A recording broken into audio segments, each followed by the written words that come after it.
Good,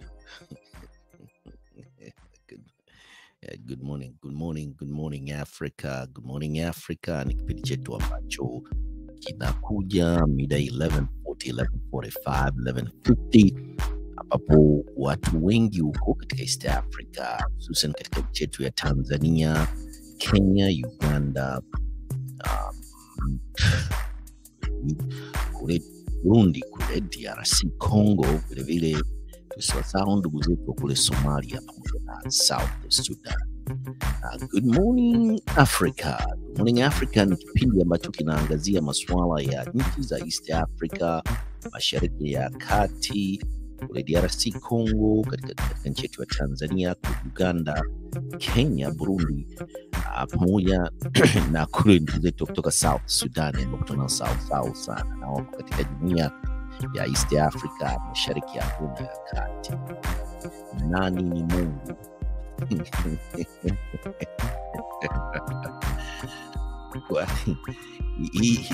Hili ni swali ambalo tumekuwa tukiteremsha chini kidogo, elimu mnaupata kwa mbali. Tumeliuliza hili swali mara nyingi sana katika kipindi cha zaidi ya miaka 3 iliyopita. Ukienda katika maktaba zetu kwa wale ambao tulikuwa tukiwakaribisha katika vipindi vyetu vya hapa katika Swahili Villa Online TV pamoja na American Swahili News, tulikuwa tunawauliza rais ni Mungu au nani ni Mungu katika sisi wale ambao tunaabudu katika dini zetu za Kikristo pamoja na ndugu zetu katika dini nyingine za Kiislamu, labda madhehebu kadhaa. Nani ni Mungu au rais ni Mungu? Tumeliuliza swala hili tukiwa na tunajaribu kuangalia na kuelewa ndugu zetu kutoka katika East Africa, hususan katika nchi yetu ya Tanzania, hususan wanasiasa. Na tuliwahi kumsikia ambaye alikuwa ni mkurugenzi mtendaji wa, nafikiri ni NMB kama sikosei, mtanisaisha kwa sababu benki zimebadilika sana majina pale. Nafikiri ni CRDB, ambaye sasa hivi ni mbunge wa uko kanda za kaskazini, nafikiri ni Arusha huko, anatokea katika majimbo ya huko mkoa wa Arusha, labda Manyara huko, sababu gerrymandering sana mikoa pamoja na majimbo. Yupo katika mahojiano na amesema kwamba mwenyewe ameridhika kabisa kwamba rais wa Tanzania ni Mungu. Tutamtaja jina. Lakini sasa katika kupita katika maktaba zetu ambazo tunajaribu kuleta hotuba za viongozi wakuu ambao walishawahi kuwa marais wa Jamhuri ya Muungano wa Tanzania, maneno ambayo wanayatumia au kuandikiwa na speech writer zao, ambapo wanakwenda kuongea na vyombo vya habari, na hususan mara nyingi sana hotuba za viongozi wetu wa Tanzania katika kipindi kuanzia kutoka cha Mwalimu kuingia cha Mwinyi na mpaka tulipofikia hapa, wanatumia lugha ya Kiswahili. Hawazungumzi kwa kutumia lugha za kimataifa ambazo mabilioni ya watu wanaweza at least wakaelewa wanachoongea na kudraw ile interest hata kutaka kumsikiliza hata kwa dakika 2. Lakini katika speech hii ni sekunde tu 59 ambazo amezizungumza aliyekuwa rais wa Jamhuri ya Muungano wa Tanzania, Mwenyezi Mungu amlaze mahali pema peponi, Mheshimiwa John Pombe Joseph Magufuli, huyu aliyekuwa rais wa awamu ya 5 katika hiyo nchi yetu nchi ambayo iko katika Afrika Mashariki na Kati, Tanzania, nchi yetu ijulikanayo kama Jamhuri ya Muungano ya Watu wa Tanzania au United Republic of Tanzania. Kwa hiyo basi wengi ambao labda wanajaribu kufuatilia tumewatayarishia nini katika kipindi chetu cha leo katika siku hii ya Ijumaa, ambapo huku ni mida ya 11:55 PM, na katika nchi yetu ya Tanzania watu ndo wanaamka ambao wanaelekea katika shughuli za ujenzi wa taifa, wengine wanaelekea makazini na wengine wanaelekea labda mashambani, viwandani, maofisini. Kwanza tuanze tu, nilikuwa nataka tuangalie hali ya hewa katika jiji la Dar es Salaam. kwa wale ambao AccuWeather application ambayo iko in real time ikiwa angani ikichukua data kutoka katika satellites ambazo zinazunguka katika barabara yote 7 duniani. Inatuambia kwamba katika jiji la Dar es Salaam watu ndio wameamka huko katika mida ya saa 1 za asubuhi. Joto litakuwa katika high 87, low 79, na ikifika mida ya saa 2 za asubuhi, itakuwa jua limeteremka kidogo katika 86, high na low vile vile itakuwa katika 81. Kwa hiyo vile vile ikifika saa 3 za asubuhi au 9 am kajua bado kataendelea kuwepo katika 86 Fahrenheit na high, na itateremka low kufikia 80. Itakapofika saa 4 za asubuhi katika jiji la Dar es Salaam, high temperature itakuwa high katika 88 Fahrenheit na low itakuwa ni 81, na ikifika mida ya saa 5 za asubuhi jua litakuwa limechomoza kweli kweli, itafika katika 91 Fahrenheit na low itakuwa ni 83, na itakapofika saa 6 za mchana huko katika jiji la Dar es Salaam, Tanzania, high itakuwa ni 92 Fahrenheit na low itakuwa ni 84. Hiyo ni hebu tuangalie radar map kuhusiana na kuna mwelekeo wote wa mvua kuanzia mida ya saa 12:55 am katika siku hii ya leo ya November 28. Huku bado tuko October 27. Huko Tanzania washaingia October 28. Sisi bado huko tunaangalia AccuWeather hapa application. Inatuonyesha nini tukizoom kuangalia bahari ya kutoka katika pwani ya bahari ya Hindi katika mwambao wa Malindi kule Lamu pamoja na Mombasa, Tanga, Zanzibar na Dar es Salaam hatuoni dhoruba yoyote ya mvua, lakini no. Zipo kuanzia kule katika visiwa vya Victoria kule maeneo ya Madagascar kuna hii pressure ambayo inakaribia maeneo ya Mombasa na Dar es Salaam, lakini hatujui itafika katika kipindi gani. Katika kipindi hiki kuanzia saa 11 za asubuhi 6 am mpaka 6:55 am Eastern Standard Time huko Madagascar wanapigwa na mvua kweli katika maeneo ya Mahajanga huko na Antisaranana huko hata kutamka majina huko Madagascar siwe lakini katikati ya maeneo ya hivi visiwa vya Victoria kuna pressure ya mvua ambayo inaelekea kama itakwenda kutua katika maeneo ya Mombasa na Dar es Salaam, lakini kule Mogadishu, kati ya Mogadishu kule na Kenya, upande wa kaskazini mwa Kenya na Mogadishu kuna mvua, pamoja na katika Lake Victoria, maeneo Lake Victoria kule Uganda, Juba kule nafikiri kule South Sudan mvua inapiga kule na kule katika maeneo ya Ethiopia. DRC Congo na wao wamebarikiwa sana Kisangani kule kuna mvua inapiga kweli na Basoko. AccuWeather natuletea taarifa hii moja kwa moja kutoka katika studio zetu za hapa Columbia, South Carolina. Kwa hiyo tunajaribu tu kuwaleteni taarifa za hali ya hewa kwa kutumia niseme advantage ambazo tunazo hizi application satellite pamoja na AccuWeather, ambayo wanapata moja kwa moja hizi data kutoka katika National Geographical nafikiri weather ya hapa katika ile taifa hili kubwa la Marekani, na wenyewe wana extract hiyo data ambazo zinatoka katika satellite na kuzipeleka katika mobile device. Kwa hiyo kama nilivyoanza mwanzo, temperature itakuwa inaanza katika 87, 89, na ikifika mida ya saa 6 za mchana huko jua litakuwa katika almost katika high 91 Fahrenheit temperature. Kwa hiyo hii ni American Swahili News pamoja na Swahili Villa Online TV. Tunakuja moja kwa moja live kutoka katika studio zetu za hapa Columbia, na hii huku ni usiku kweli kweli, na tumekushafika mida ya saa 6 za usiku na tumeishafika 10/28 2023. Maana yake ni October 28 2023, ni Jumamosi, na sisi huku kutoka katika studio zetu hapa katika mji wa Columbia, South Carolina, na kule vile vile Washington DC tuko katika time zone iliyokuwa sawa. tuwaweke chini ya AccuWeather hawa sasa. Hey, sasa tunakwenda, hebu kwanza tupate kidogo.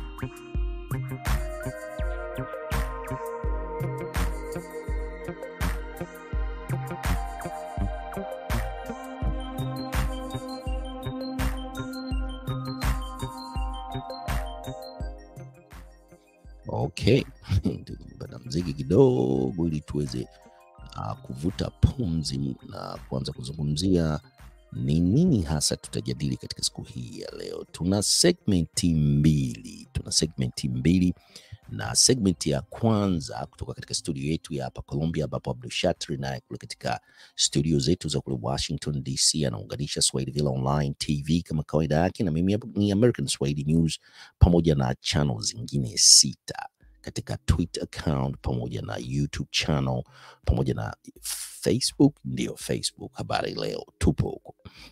Na tuna segmenti mbili. Ya kwanza tutataka kumsikilize aliyekuwa rais wa Jamhuri ya Muungano wa Tanzania, Mheshimiwa John Pombe Magufuli, alipokuwa katika Ikulu ya Dar es Salaam wakati huo akiwa rais wa Jamhuri ya Muungano wa Tanzania. Alizungumza nini kuhusiana na moja kati ya wanasiasa wakati huu ambapo alikuwa ni mbunge pamoja na minority whip kutoka katika bunge la Jamhuri ya Muungano wa Tanzania, ambaye alikuwa akijaribu kujua ni kitu gani kinaendelea katika rasilimali zetu za Tanzania na kutaka kuelewa ni kitu gani hasa hawa tunaoita wawekezaji ambao wanakuja kuwekeza katika nchi yetu na kutuachia mashimo, hususan kwa wale ambao tunatoka katika maeneo ya uko Mwanza, Kwimba na kule Maria, kwa sababu tukisafiri kuelekea kule miaka ya nyuma ya 70 na 80 wakati Mwalimu alivyokuwa rais wa Jamhuri ya Muungano wa Tanzania, tulikuwa hatuna mashimo yanayokuja kuchimbwa na kuachwa na watu tunaoita wawekezaji. Nyerere alisema acheni hayo madini yakae chini, hayaozi.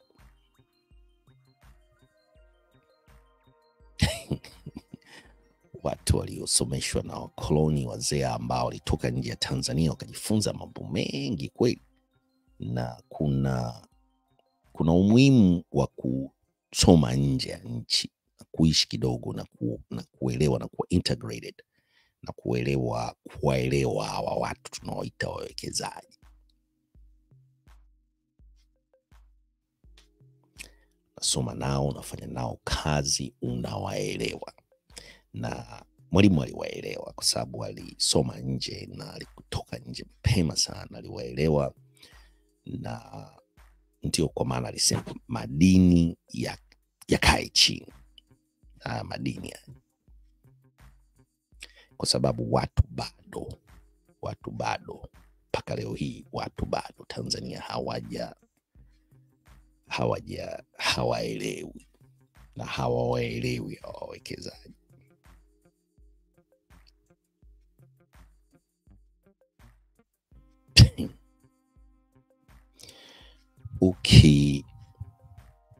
Ukisikiliza hiki kipande ni kama sekunde 60, nafikiri ni 69. Mwishoni hutaelewa alivyoanza na alivyomalizia alikuwa na maana gani. Ndio maana akasema Mwenyezi Mungu amlaze mahali pema peponi.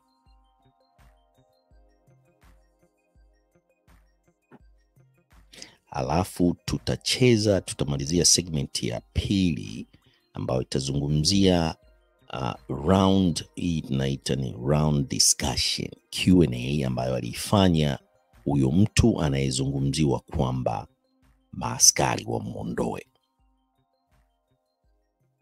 Tupo katika vita ya kiuchumi. Anazungumza katika round table discussion na wanafunzi kutoka katika Walker Institute of International Study hapa Columbia, South Carolina, Mheshimiwa Tundu Lissu. Sasa tumeunganisha kwanza kipande kinachozungumzwa na aliyekuwa rais wa Jamhuri ya Muungano wa Tanzania. Nataka msikilize kwanza. Yeye anazungumza kwa lugha ya Kiswahili, Lakini sasa katika haya maongezi, round table discussion aliyofanya Mheshimiwa Tundu Lissu siku ya tarehe 25 ya mwezi huu, haijarushwa katika maeneo mengine. Nafikiri mtakuwa, kwa wale wengine ambao mnatufuatilia sana, mtakuwa mmeiona katika American Swahili News. Katika channels zingine haijaonekana. Sasa ndio kwa maana tumeamua tuilete hii round table discussion na Mheshimiwa Tundu Lissu. Ni kama dakika kama 50 kwa katika lugha ya Kiingereza, na anakuwa drill kwa kweli, anaulizwa maswali. Na hivi ndivyo tunavyotaka viongozi ambao wanatuongoza Tanzania waanze kufanya hivi. Watoke nje ya nchi, waanze kuulizwa maswali na wanafunzi. Ndio sasa hapo mnaweza tukafanya maamuzi kwamba tunaongozwa na kina nani katika nchi yetu ya Tanzania katika kipindi hiki ambacho tunapita katika kipindi cha leadership crisis katika nchi yetu ya Tanzania. Sio tu Tanzania, katika bara letu la Afrika. Sasa tumsikilize Mheshimiwa marehemu John Pombe Joseph Magufuli. Huyu hapa. Pum. Yupo mmoja mpigaji kelele kweli. Tulipojaribu kutrap zile simu zake, kila siku anaandika mpaka message kwa Mwanyika, nataka data hii, nataka data hii. Tulipopata print out, that's the government. Unamwangalia tu. Nilipokuwa nikizungumza, ndugu zangu, kwamba hii ni vita ya uchumi, na vita ya uchumi ni mbaya kuliko vita ya kawaida. Vita ya kawaida adui unamuona, na saa nyingine msaliti anapowasaliti mkiwa kwenye vita ya kawaida, maaskari wanajua kazi yao, huwa wanafanya nini. Huwezi ukawa msaliti alafu ukasurvive tu. Lakini kwenye vita ya uchumi wasaliti huwa wanasurvive tu.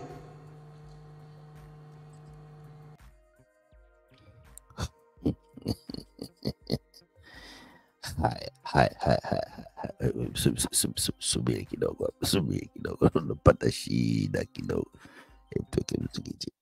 Okay. Hebu tuanze tena. Nataka msikilize tena. Tunaanza upya. Sijui itawezekana hapa. Pum. Yupo mmoja mpigaji kelele kweli. Tulipojaribu kutrap zile simu zake, kila siku anaandika mpaka message kwa Mwanyika, nataka data hii, nataka data hii. Tulipopata print out, that's the government. Unamwangalia tu. Nilipokuwa nikizungumza, ndugu zangu, kwamba hii ni vita ya uchumi, na vita ya uchumi ni mbaya kuliko vita ya kawaida. Vita ya kawaida adui unamuona, na saa nyingine msaliti anapowasaliti mkiwa kwenye vita ya kawaida, maaskari wanajua kazi yao, huwa wanafanya nini. Huwezi ukawa msaliti alafu ukasurvive tu. Lakini kwenye vita ya uchumi wasaliti huwa wanasurvive tu.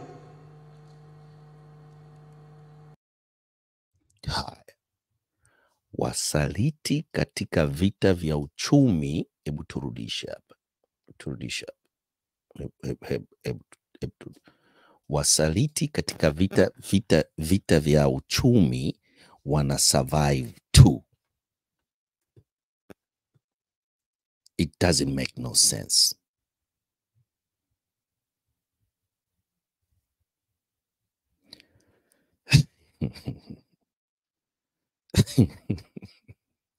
Shaka wa Tanzania, msikilize.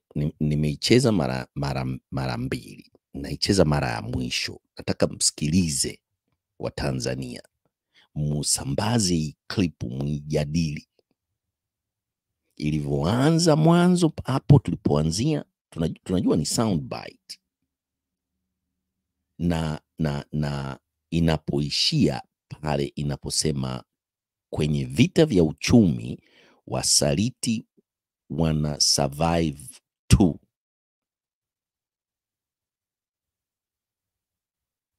Mwenyezi Mungu amlaze mahali pema peponi Rais marehemu John Pombe Joseph Magufuli, Dokta.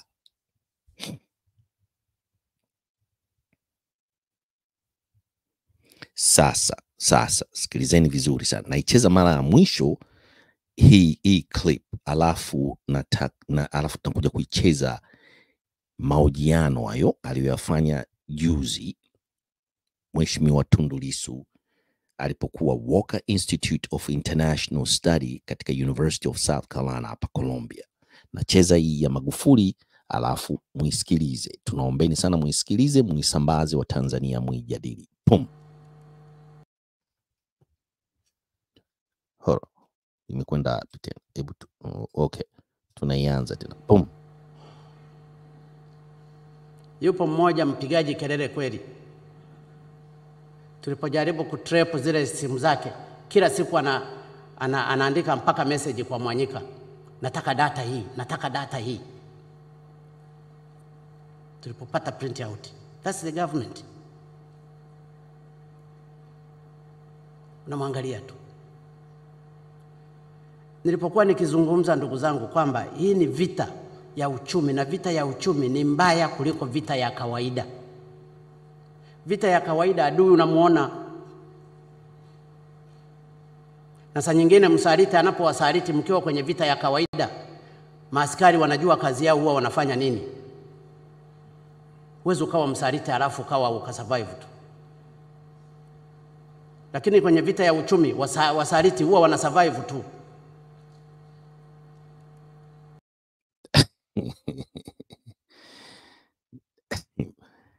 Imechukua zaidi ya miaka 10. Documents zimepatikana London, kesi imefunguliwa.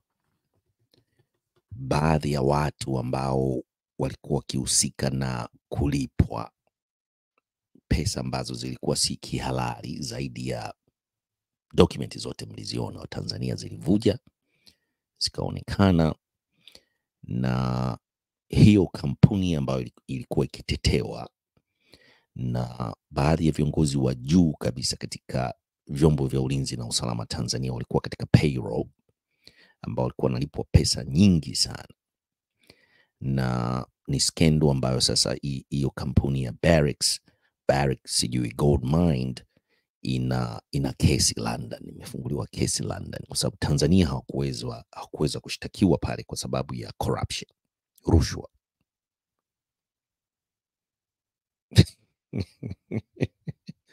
Sasa kesi ipo London na documents zote zinazoonyeshwa nani alikuwa analipwa kiasi gani, kiasi fulani, na wengine walitunukiwa ubalozi baada ya kutoka katika vyombo vya ulinzi na usalama Tanzania, ambao walikuwa wakilipwa pesa nyingi sana.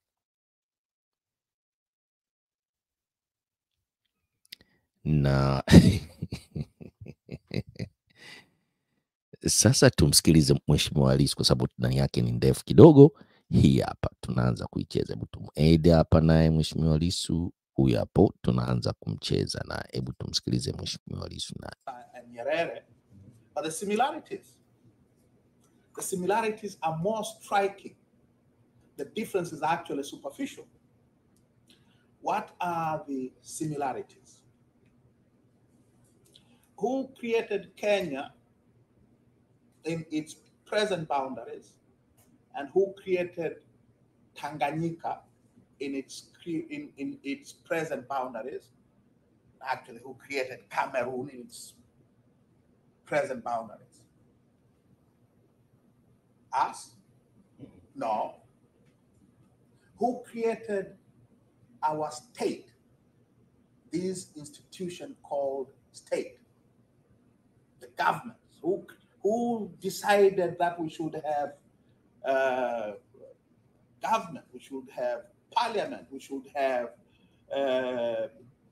judiciary, we should have presidents, we should have prime ministers? Who decided that? Who decided what type of police forces or militaries should we have? Or universities?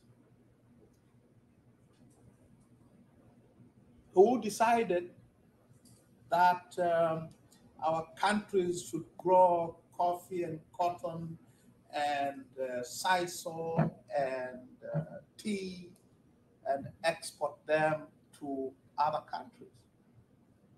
Who decided that you should speak English or she should speak French or Portuguese?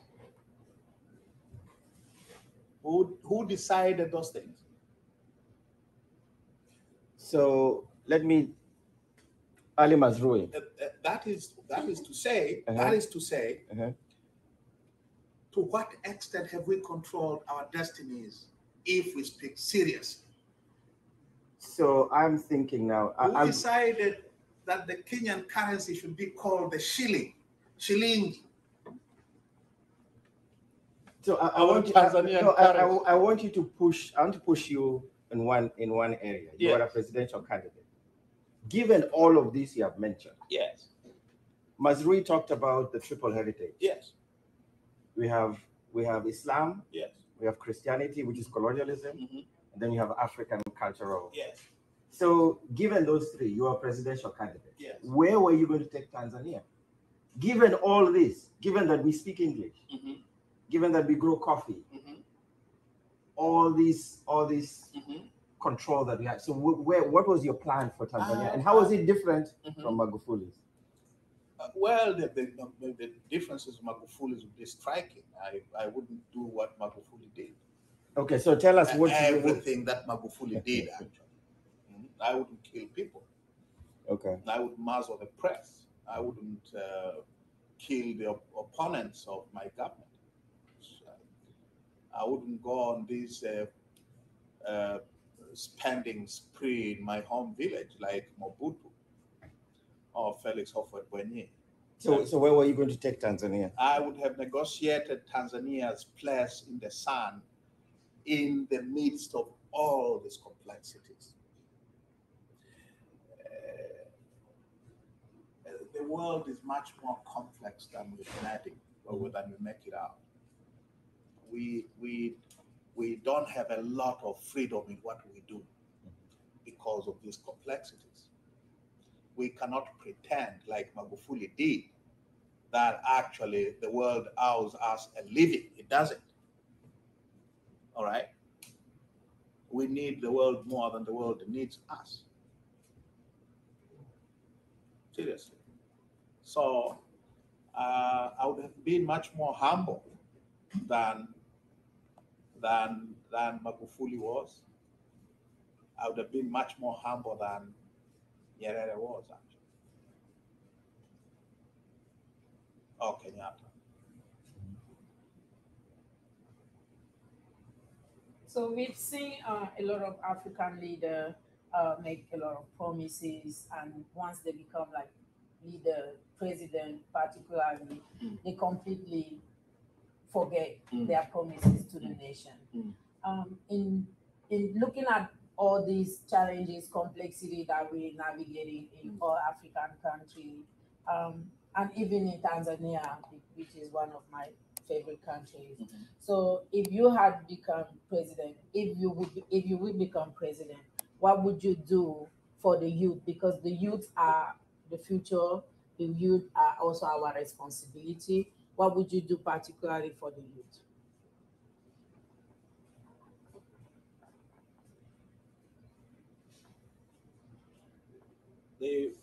I think the reason why promises are made and they're not kept is because we've turned our people into beggars, and they have somehow accepted the idea of being beggars. Governments don't do this or that for people. People do things for themselves and for their countries. Governments get money from us, and then they come and build a road here, a school there, and they tell you that we have built this road for you or that school. No. I think my idea of government and my idea of citizenship is people should be demanding things from the demanding as opposed to begging. Government should not be doing things for people. Government should be made to do the things that people want. So our politics have been turned upside down in that way, in the sense that we have made our people believe that we should, once in government or in parliament, we will bring development to you, instead of people demanding that you do this and holding us to account if we don't. And because of that, that's why promises are not kept, because we have been reduced to spectators instead of being active participants in the processes of our own development and our own emancipation. So I look at it completely differently. Politicians will make promises which they will not keep if they are allowed to get away with it. It is not just Africa.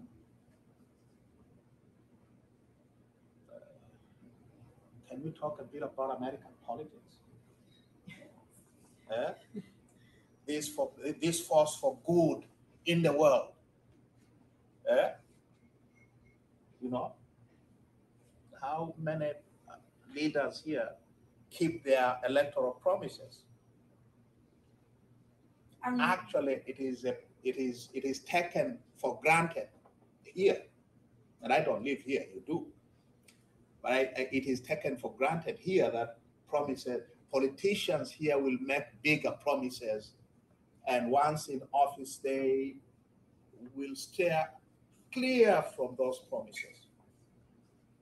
Can I clarify my point again? I'm talking in terms of access to providing access to quality education for all, providing empowerment tools for them to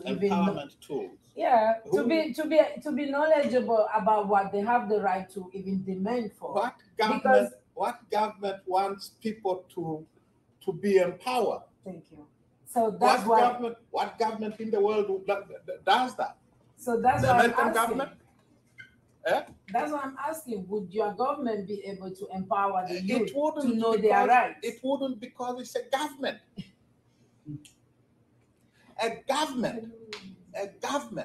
The people in power, if left to their own devices, will behave badly. They will behave badly. They will behave in their own interests and the interests of those who put them in power. It is true in Tanzania. It is true in the United States. All right? If you become the president for the people, but made by the people, what would you do for the people? If the people sleep on their rights. Oh, they will not be all right. So I think that interesting transition is Tanzania's constitution has been up for debate for some time now. Yes. JK created forums where people could go and share their ideas with how to reshape the constitution. And that process is essentially evaporated now. How do you think about the constitution building process then and the enumeration of rights by the government, even if the government never provides what it promises that it will provide? We have been talking about constitutional reform for the past 30 years. 30 years. We went multi-party in 1992. And the year before that, the Presidential Commission, which was tasked with telling us how we should go multi-party, recommended that we should have a new democratic constitution. In their own words, they say the current constitution is essentially a one-party constitution. it cannot serve as a basis for a new national dispensation under a multi-party system. Now, those in power agreed to give us multi-party system, but they rejected the idea of a new constitutional order. And they have been consistent in rejecting those demands ever since. Kikwete opened up in 2011, between 2011 and 2014, opened up the constitution making process. I was in parliament then, and I was very much in the thick of things. And Kikwete wanted a new constitution which wouldn't change anything, really. It would be a new constitution, perhaps in title, and a few things, minor things, but the basic parameters of power would remain unchanged. The commission that he established came up with a model that he didn't like at all. A model which threatened to whittle away just a little, not by much, just a little, whittle away some of the basic parameters of state power. And Kikwete killed that process. Not Magufuli, that's what Magufuli is saying. Kikwete pretty much killed it because it held the danger of creating something that would have made their rule more difficult. And so we remain without a new constitutional order to this day. We talk a lot about it. In the past 1 year, my party has been involved in negotiations with the government over how to bring back the process that was stalled by Kikwete. And after 1 year of negotiations, a few months ago, they came up and said no to almost every position, every proposal we had negotiated with them for over a year. So those in power don't want change. The issue then is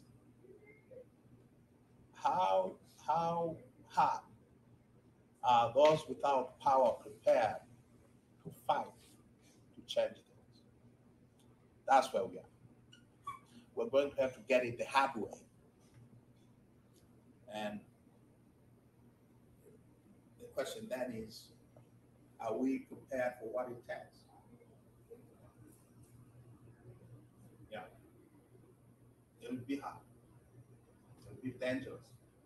But that is the way it's going to be. I attended some of those forums where there was a public open discussion, and it was actually one of the most transparent forms of conversation I've ever seen about government. Yes. And that the feeling in those rooms at the moment, and I get your point that there was never any intention of change, but the feeling in the room from kind of a local level was incredible to see people think about the next step and what rights they wanted and how they would claim them and how the government could enforce them. And as a US citizen, I could never imagine being invited into a process like that. So the experience in Tanzania was incredibly, I found it very forward-looking and very hopeful. So I was very disappointed, of course, when it failed, although I was not under any pretense that it was intended to succeed. But I will say it was such a cool process to be a part of.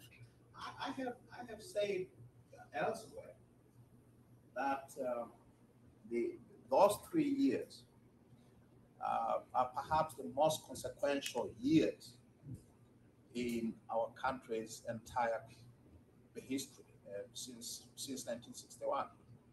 For once, there was a national conversation about the kind of Tanzania we want. The report of the commission, which runs into 13 fat volumes, is unprecedented in the depth of detail, and it's a process that was in many ways unprecedented in our entire history. And I love to think that it was not in vain. That process and the output it generated will continue to inform our conversation on democracy, on rights, on accountability for decades to come. So even though we don't have a new constitution still, I think that process was very important. It was very productive. We are not done with the process yet. Yeah. And I think it's co-occurrence with other investigations and kind of public political airings at the same time, kind of mutually informed each other. Yeah. Towards an air of transparency. Swali lingine kaka? Nafikiria ngoja kidogo. Yes. The Kenyans, you Kenyans love to hate Jomo Kenyatta. And his son. And his family. Mm-hmm. And I understand perfectly that ambivalent attitude to the Kenyattas. The Kenyattas are the richest family in Kenya, if I'm not mistaken. And they are the richest family because the father, the patriarch, was the first president of Kenya after independence. And he used his presidency to provide for his family first, provide for his clan second, provide for his tribes people third, and then whatever remained was the rest of Kenyans had to fend for themselves. And so that is my crude way of trying to understand Kenyatta and Kenya of the period. Nyerere didn't do that. Nyerere didn't do that. And Nyerere didn't do that because he was the son of a chief, and it's difficult to understand where he got these monkish traits. Mwalimu was completely unfazed by money, by idea of being rich. He was a very simple man. He led a very simple lifestyle. His family, you wouldn't recognize a Nyerere anywhere on the street in Tanzania. You would immediately recognize Samia Suluhu Hassan's son now, a year or two after his mother became president. You would recognize children of our former president immediately. They stand out. You wouldn't notice a Nyerere. And so Nyerere has become some kind of our secular saint, Not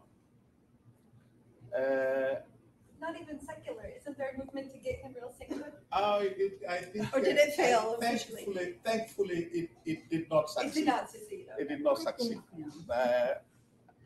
My brother and I, my eldest brother, who's a lawyer, and I made a petition to our church fathers, and we said things about Nyerere that they hated us. but never mind. So if he lived that much of a simple life, did not maybe corrupt the government or take the resources of the country, to his own family, That why he did it. isn't it then able, why was it that good that he was not reinstated? Mwalimu was a political leader, first and foremost. He was a state leader. And he was a leader of a very authoritarian state. In many ways, Mwalimu, and this is, I think, something to make people who think of Nyerere and Nkrumah as some kind of secular saints on the continent. Mwalimu created a state which was completely unaccountable to anyone. He did not steal, but he exercised powers in ways in which we were all completely disempowered. One of the first things he did in 1962, a year after independence, he changed the constitution to become president. Kenyatta learned from Nyerere, by the way. And this Republican constitution, which made him the executive president, basically created a demigod, completely unaccountable to anyone. The institutions of state were all subsumed into the presidency.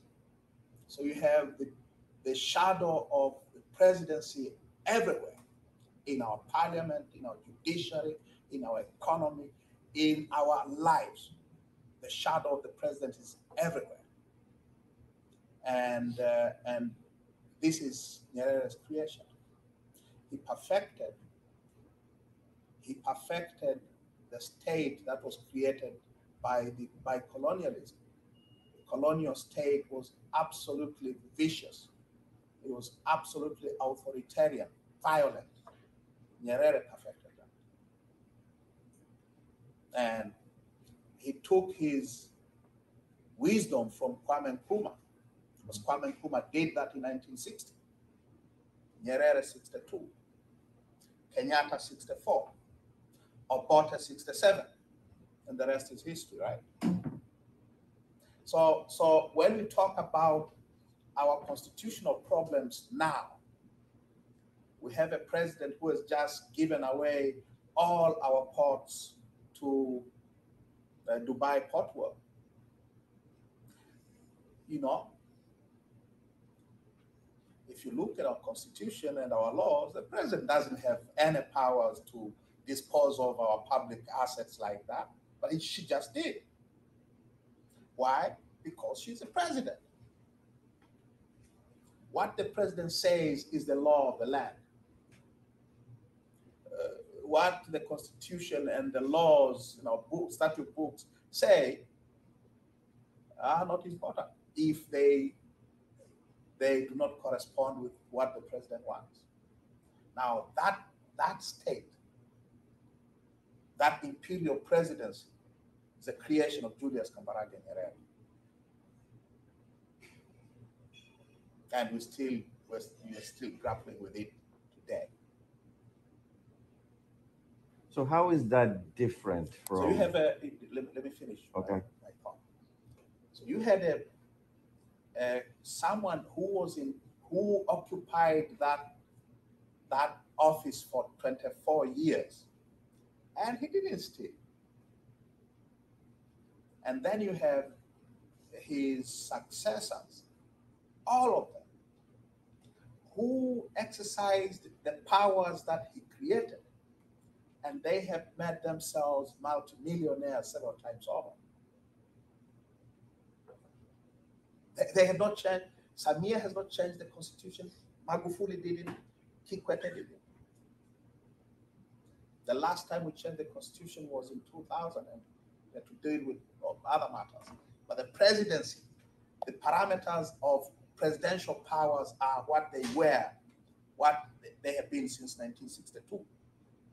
And it is those parameters of power which have made it possible for a president to just give away national assets without much of a debate. So I'm thinking about Africa before the colonizers came. Yeah. We had kingdoms, we had chiefdoms, all of which were similar to that. Somebody We with, didn't have chiefdoms. well, some sort of.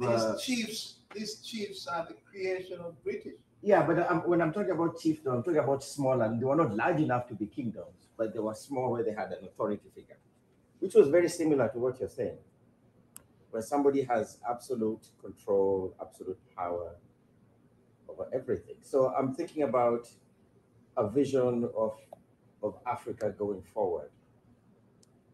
What could it look like? What can we learn from? I've read where people say democracy, multi-party democracy is not good for Africa.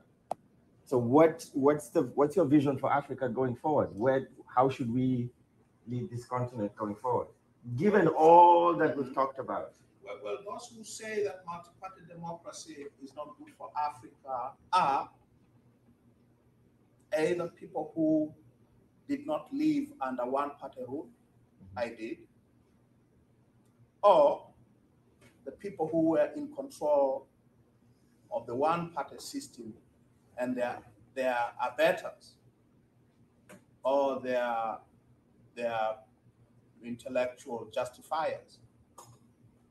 Those are the ones who will say multi-party democracy is not good for Africa because they did not live under the yoke of one-party rule. You Kenyans did. Mm-hmm. Would you tell me that the Moi years were the golden, or the Kenyatta years were the golden age in Kenya? So what's our way going? What's our way forward? Well, our way going forward is we should try to reconcile all these complexities of our history and of our current situation. We find ourselves in boundaries which we did not create, but which we cannot undo.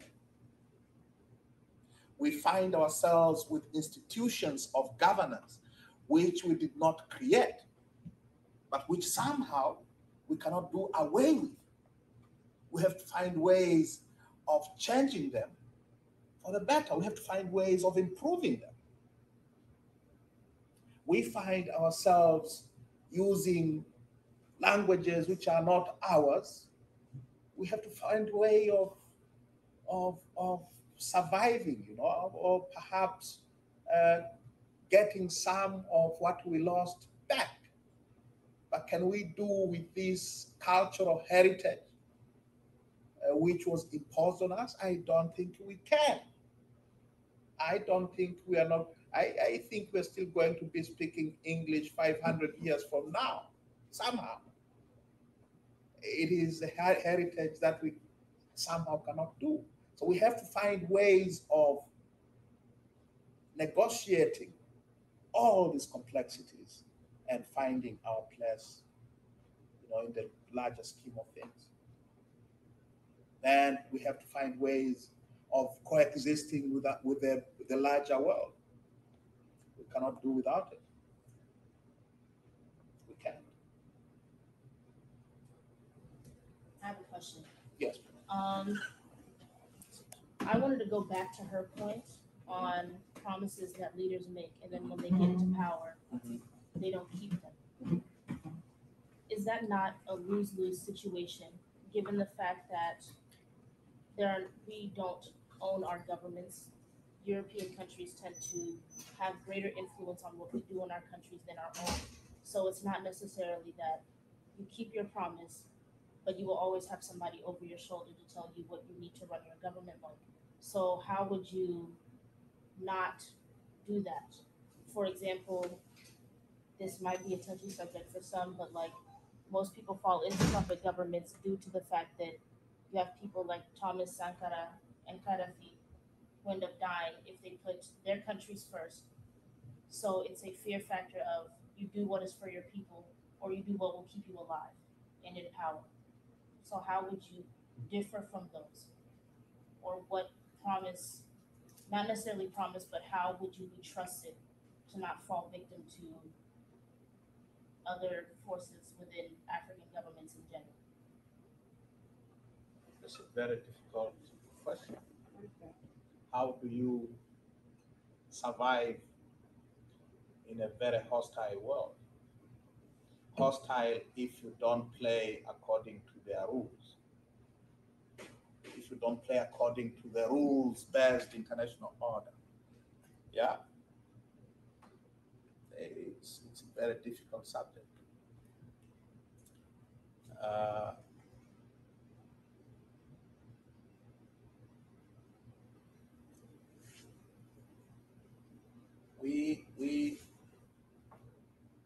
The subject that is how many of our leaders don't do what they're supposed to do, what they commit to do, because they fear being overthrown by the CIA?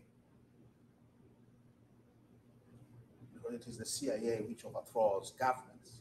It's not the KGB, by the way. It's not Putin. All right? How many of our leaders oppress us because they fear being overthrown by the types of CIA? For us, it's France.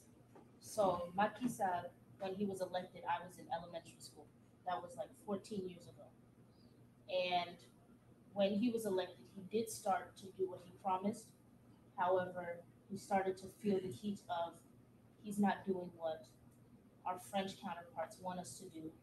And he started to forget his influence that he had. He started putting his family members in power and in parliament. And was that because of the French? I believe so. Well, I don't believe so. I believe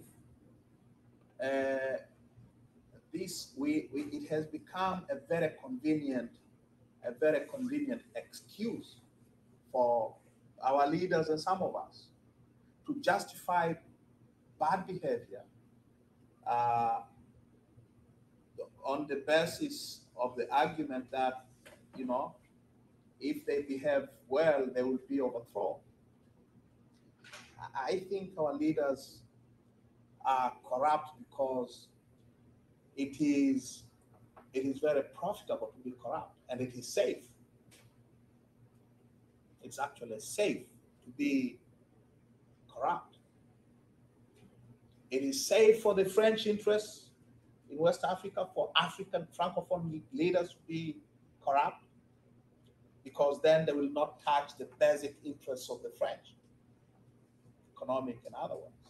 So then if it is safe for them, then how is it not French? So the question is, it is not that our leaders behave badly because they fear treading on French interests.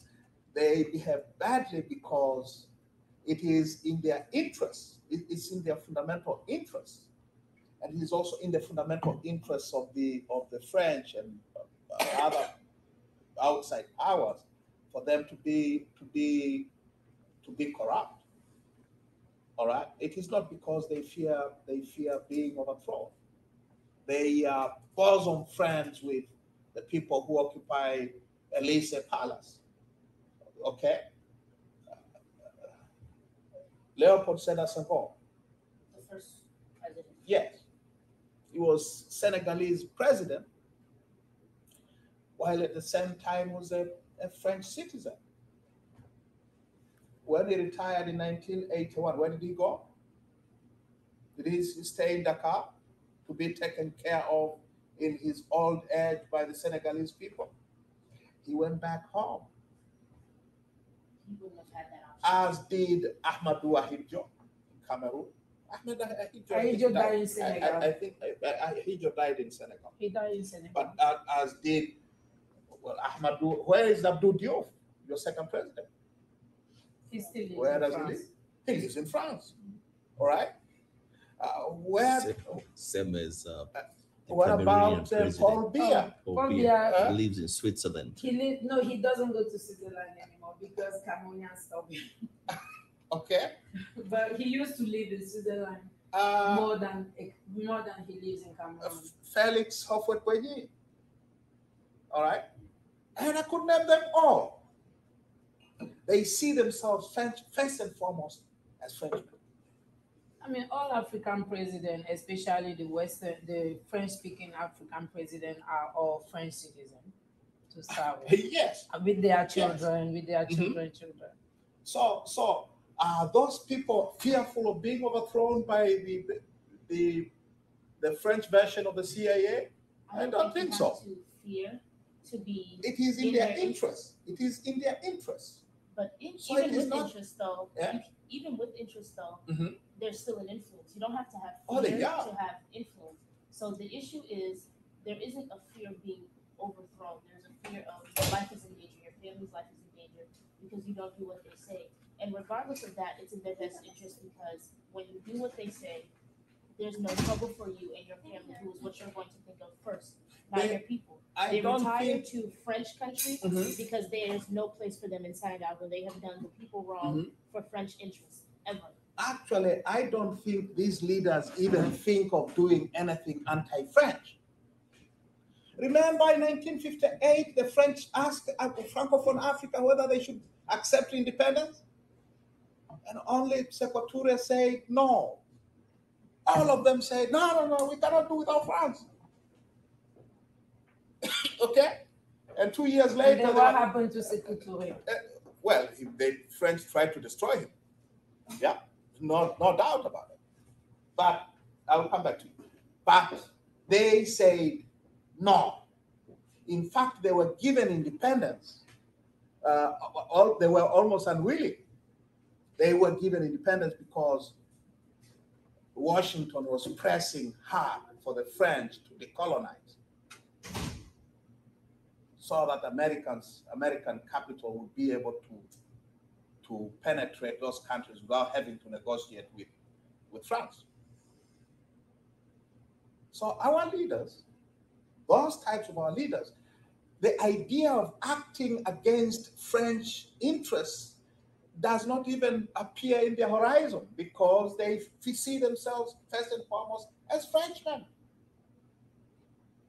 So whose fault is that? Well, I'm not here to apportion blame. I'm trying to explain and to understand. So as a leader in Tanzania, what would you do different as compared to the French-speaking president? Well, we are very different to begin with. I mean, we do things different. Not better. I'm not saying we do things better, but you wouldn't find the kind of Francophilia that you find in Francophone Africa. You wouldn't find it in the Anglophone world. Not because we don't like the British, but because the British worked very hard not to make us British. We try to federate. The British colonialism was very different in a way from French colonialism. The British were less about civilizing us natives. They were more about getting whatever resources they could get and get out before we started rebelling.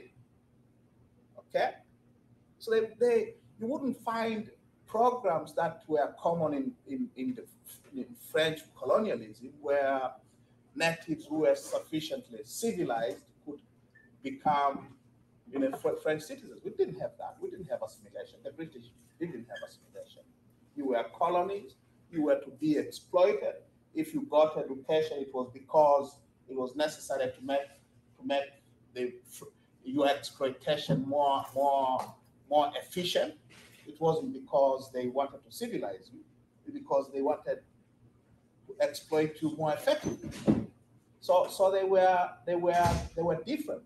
The French tried to create Frenchmen out of their colonized people. So that is the difference. So you say as instead of And the way and the Portuguese too.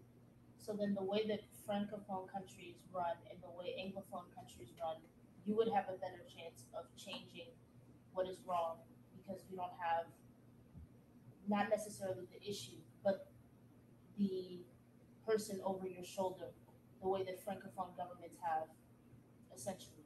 Like, is there hope for you to actually bring change to your country because you don't have a country like France that still has their influence within our countries? It is easier for us, I would say, and I say it with a lot of care, treading on minefield here. It's easier because we don't have this baggage in our heads that we want to be French. So I think it is easier for us that way. Our leaders don't aspire to go live in London after they retire. They don't aspire to be British citizens. West African, Francophone West Africa, these presidents, like I said, quite a few of them have been, and some of them still are, French citizens. The idea of being French is very good for them. It's different for us. So we are different in that regard. There's a hand over there. I mean, in terms of changing, in terms of change, I think change always starts with the head. Emancipate yourself from mental slavery. Bob said, yeah. So if in your head you still see yourself as a Frenchman or woman, you are in bigger trouble than someone who thinks that they are on their own. They are their own people. Yeah. You wanted to ask a question. Yeah, so I just wanted to make a general comment based on what I've been hearing. I'm David, by the way. Sorry I'm late. I just came from physical therapy. So I think this conversation is interesting, but I think that everyone should look at it with a bit more nuance in the sense that, for instance, I think what you're trying to say is the French have a lot to blame, which I agree. And I do think that most African countries have a chip on their shoulder, but it's not necessarily another country. Like Nigeria doesn't pay taxes to the UK, or for instance. But there are entities that their interest is directly against the progress of a country, like the French and Senegal.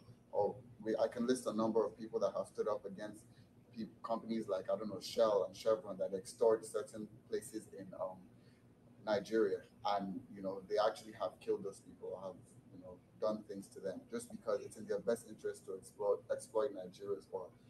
And if we're still on that, for instance, I think every country has their own thing where if someone stands up and tries to do something better for the country, it's in the best interest that doesn't happen because it's cheap for them.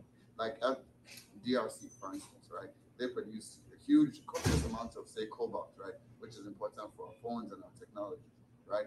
If the leader wakes up one day and says, let's start taking care of these miners, let's start giving them homes and paying for education for their children, and let's actually make sure children don't work, right? Look at the companies that benefit from the cheap labor, Apple, Samsung, all of those big companies. They would start making their connections lobby against that. Next thing you know, someone is there, right? And so I just wanted to make that point. And I also want to make another point, which is that most African leaders are corrupt, not because they're scared of this. A lot of people, like you said, don't even think that far. It's something I've definitely thought about, and I thought if there's any good leader that's trying to make positive change in African countries, they would have to find a way to not be killed or to make sure their family aren't killed, right? I don't think most African leaders that are currently in power think of that. I think they only think of what's in their best interest. And it's not just the leaders. It's if you put the average person from those countries in power, they will do the exact same thing. They'll just settle themselves, settle their families, have enough money for generations upon generations and generations. Although, from my limited knowledge, because I'm from Nigeria, I'm not from a Francophone African country, I don't think they pledge their allegiance to France or something. I think it's the most convenient for them, right? If they're on the good side of France, they can extort their countries as much as possible.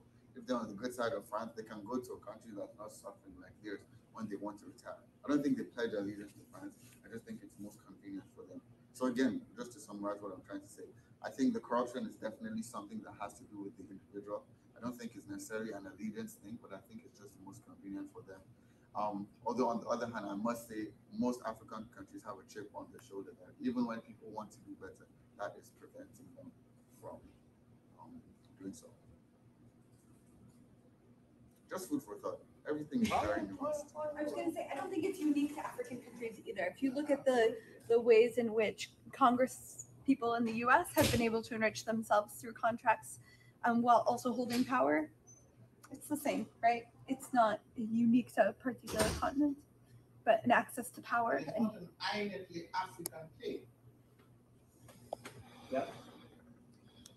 But on the subject of allegiance, as I said, I don't know if you were here, but I say that we have had leaders, African leaders, African presidents, Leopold Sédar Senghor, Abdou Diouf is still alive, Houphouët Boigny, and many others who were French citizens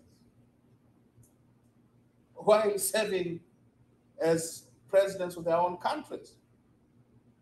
I thought if you're a citizen, you owe allegiance to the country of your citizenship.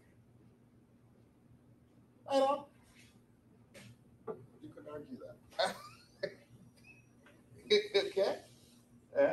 But you're right. They are what they are because it is in their fundamental interest to behave that way. And that's what I said.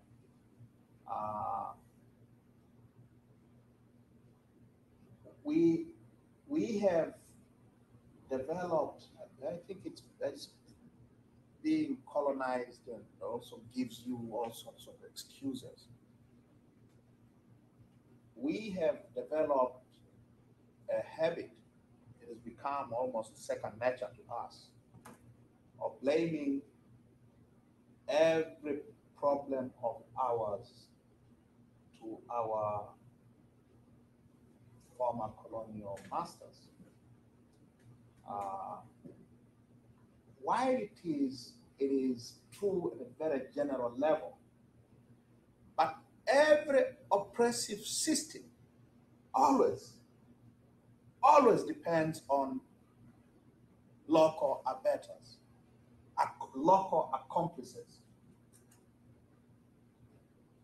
Jesus Christ could not have been crucified by the Romans had it not been for Caiaphas and the church fathers, right? Thomas Sankara. Not Thomas Sankara, not just Thomas Sankara. For every country you can name, you will always have accomplices. Every country.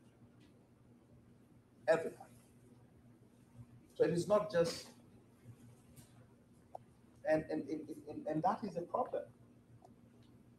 The problem is it then becomes easier to blame the powers that we don't see, because who killed Thomas Sankara, by the way? His best friend, Blaise Compaoré. All right? Yes, the French may have been behind it, and Félix Houphouët-Boigny across the border, and the CIA perhaps, but who pulled the gun? Who killed Patrice Lumumba? The CIA was behind it all? Yes. The Belgians were involved? Yes. And the French? But who actually killed Lumumba? Who took him out from wherever they captured him into Katanga and executed him? All right?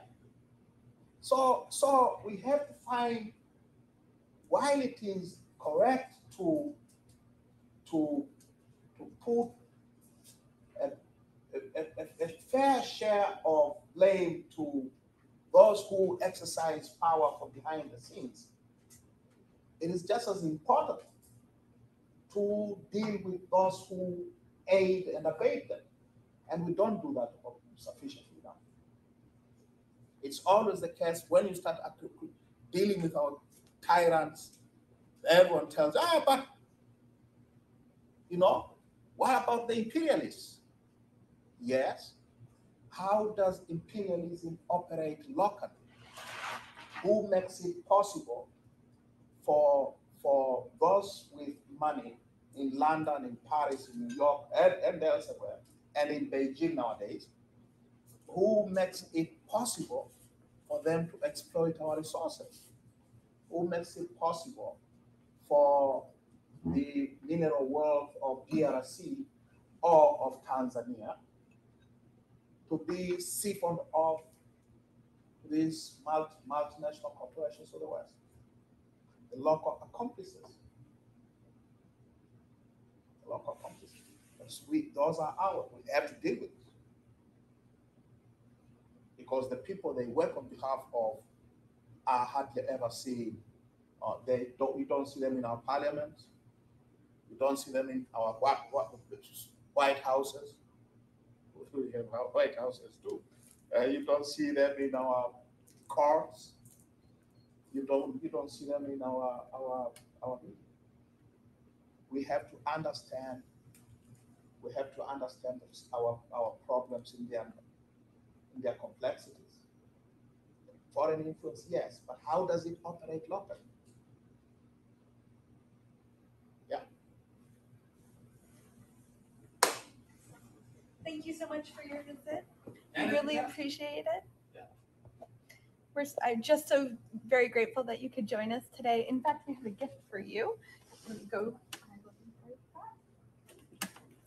I apologize.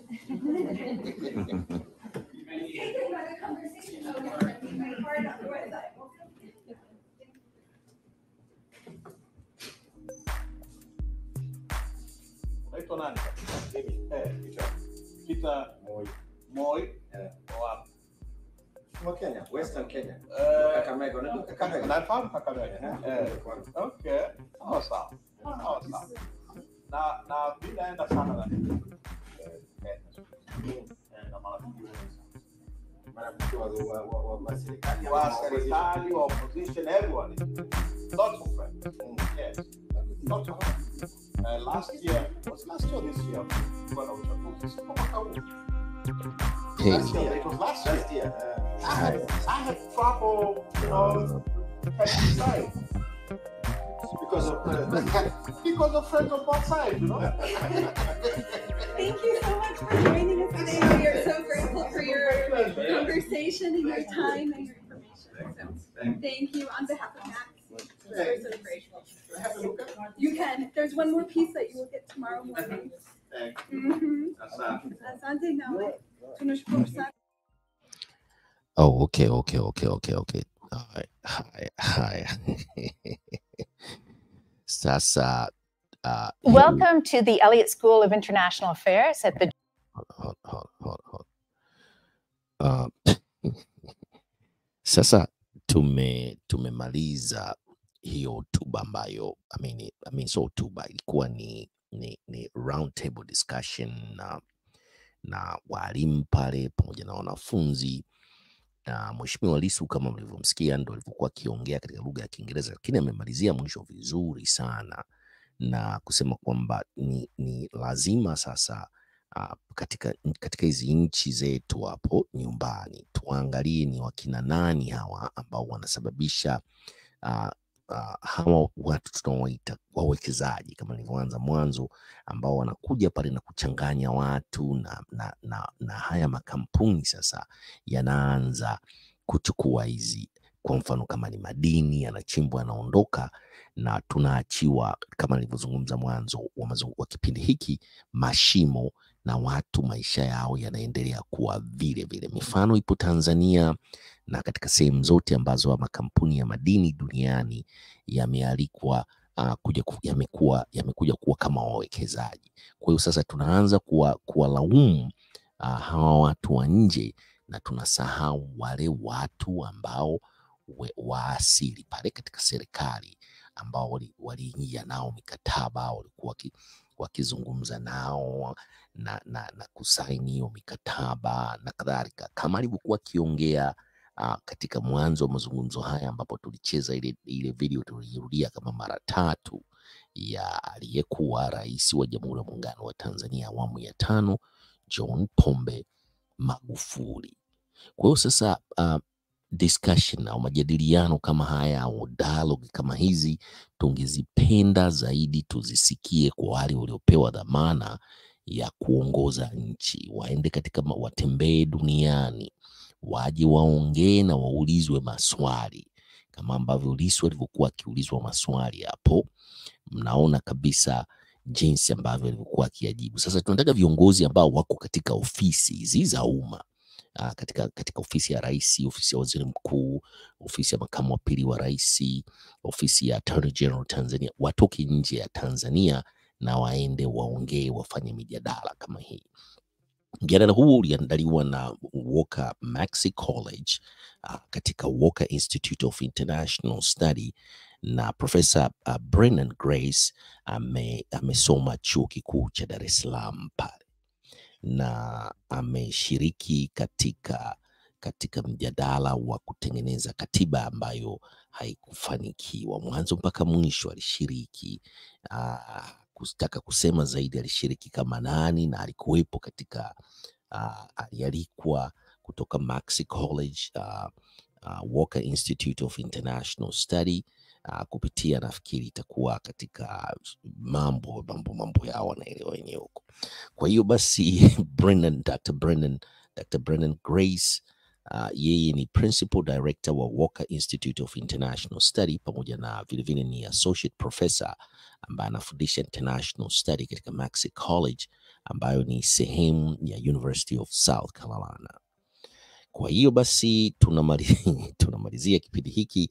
Kwa wale ambao hawajasubscribe au kushare na kulike video zetu, tunawaomba sana msisahau kwenda kusubscribe, kulike na kuweka comment, na vilevile tutajaribu kukata vipande vya hivi mazungumzo labda na kuzitranslate katika Kiswahili, lakini tunawaomba Watanzania sasa tuanze kujifunza lugha ya pili ambayo itatusaidia tujifunze mambo mengi nje ya hii lugha yetu ambayo inatubana, tunakuwa hatuelewi zaidi ya mambo mengine, au kuengage katika dialogue, discussion na debate kama mlivyomwona Mheshimiwa Tundu Lissu.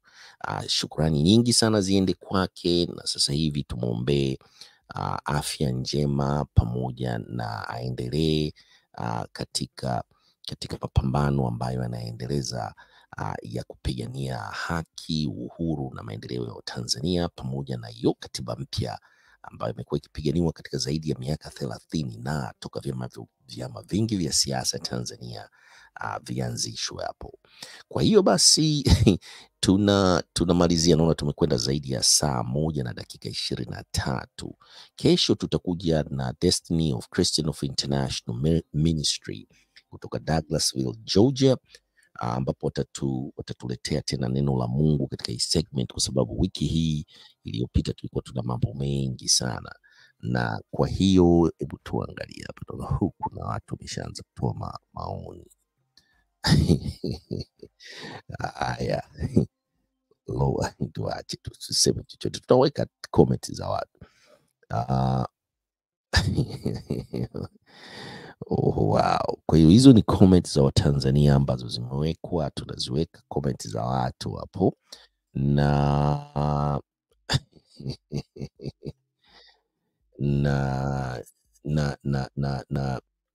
na hivyo tu ni kwamba viongozi kama nilivyoanza mwanzo nikazungumzia tu kwamba viongozi wetu nao katika nchi yetu ya Tanzania nao waanze kutoka nje ya mipaka ya Tanzania, waje katika nchi zilizoendelea na waje kuja kuwa drill na watoto kama wanafunzi walikuwa kimdrill Lissu, wakimuuliza maswali ya piga ni kupige, na hii kama tukiona mawaziri wetu wakuu, makamu wa rais pamoja na rais wa Jamhuri ya Muungano wa Tanzania wanakaa katika meza na kuulizwa maswali, kujibu maswali, hii sasa itafungua na kuangalia kuona ni kama Nyerere alikuwa akifanya hivyo, na hatujaona katika nchi yetu ya Tanzania tena kiongozi yote anafanya. Labda Mkapa alifanya kidogo, sidhani. Inabidi turudi katika leli sasa. Wa Tanzania tusifanye makosa, tuwe na tuchague viongozi ambao watatutoa hapa tulipo na watakwenda kuyazungumzia na kujaribu kupanua wigo wao wa maarifa na kuingia katika hizi higher learning institution. Wanaweza kaanzia tu Tanzania pale na wakatoka katika East Africa wakaenda labda South Africa, na wanaweza sasa wakaja huku Ulaya na huku Marekani na Canada na Asia kuzungumza, kuwasikia hawa vijana hawa ambao sasa ukirudi nyumbani unaweza sasa ukawa labda umetengeneza baseline au tunaweza kusema ukaangalia critical success factor yako ziko vipi katika masuala ya education, na mnatengeneza workforce ya aina gani katika nchi yenu ambayo ita in line na your curriculum ya primary school, high schools, secondary, high school pamoja na higher learning institutions, colleges and universities. Kwa sababu kama hujui wenzenu wa nje wako vipi, unakuja tu unataka usimuliwe na waziri wako wa elimu au mkurugenzi wako wa elimu, lazima mwenyewe kiongozi experience ni ukwende mwenyewe vioni huku, uje vioni uone jinsi ambavyo katika hizi nchi zilizoendelea zinapika vipi vijana wao wa taifa la kesho na la leo. Asanteni sana kwa kutusikiliza. Hii ni American Swahili News pamoja na Swahili Villa Online TV. Ni tunamalizia tu leo katika siku hii ya Ijumaa ambapo tumeshaingia Jumamosi za asubuhi. Kweli nafikiri huko Tanzania, watu, kuna baadhi ya watu wanakwenda makazini katika siku za Jumamosi. Huku katika taifa hili la hapa Marekani, hususan hapa Columbia, South Carolina, Jumamosi na Jumapili ni siku za mapumziko. Kwa hiyo basi nafikiri kuna shughuli nyingi sana katika siku ya mida ya asubuhi hapa. Tutajaribu kutoka na kamera letu kwenda kuangalia matukio gani yanatokea katika mitaa. Nafikiri tunakwenda katika sherehe moja kubwa kweli, Halloween, ambayo inakuja nafikiri itakuwa ni Jumanne. Nafikiri iko Jumanne au Jumatatu hapa Marekani. Kubwa kweli Halloween inakuja, kwa tutatayarishia kipindi cha Halloween, tutakizungumzia, tutaonyesheni video katika maeneo kadhaa. Kwa hiyo basi msisahau kujiunga nasi tena 11:45 katika Good Morning Africa, na tunamalizia kipindi chetu cha leo kwa neno letu lile la siku zote ambalo tunasema peace.